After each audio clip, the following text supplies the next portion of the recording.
نہ کرنا کیا ہوتا ہے۔ تو ہم آیات الہی کو سامنے رکھ کر ہی بات کریں گے، ہم اللہ کی آیات کو ہی بولنے دیں گے، یعنی کہ نبوت اللہ کی عطا ہے۔ یہ اللہ تعالیٰ نہ ریاضت سے ملتی ہے اور نہ ہی چلے کاٹنے سے ملتی ہے۔ یہ جو نبوت اور رسالت ہوتی ہے، بلکہ اللہ تعالیٰ جس سے چاہے چن لے۔ مثلاً جیسے اللہ تعالیٰ نے حضرت ابراہیم، حضرت موسیٰ اور اسی طرح حضرت محمد صلی اللہ علیہ وسلم کا انتخاب کیا۔ مگر یہ جان لیں، یہ جو نبوت اور رسالت ہوتی ہے، یہ اللہ کی حکمت کے فیصلے ہوتے ہیں، حکمت کے ساتھ ہوتی ہے۔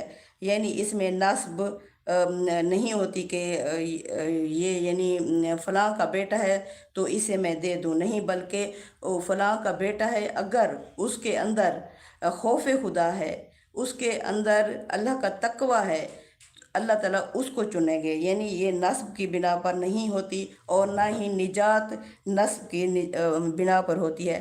اگر نجات نسب کی بنا پر ہوتی تو حضرت ابراہیم علیہ السلام اپنے باپ کو چھڑوا لیتے، اسی طرح حضرت نوح علیہ السلام اپنے بیٹے کو، اسی طرح حضرت لوط اور حضرت نوح علیہ السلام اپنی بیویوں کو۔ اللہ تعالیٰ نے یہ مثالیں ہمارے سامنے کھول کے رکھ دی ہیں کہ چاہے کوئی جتنے بڑے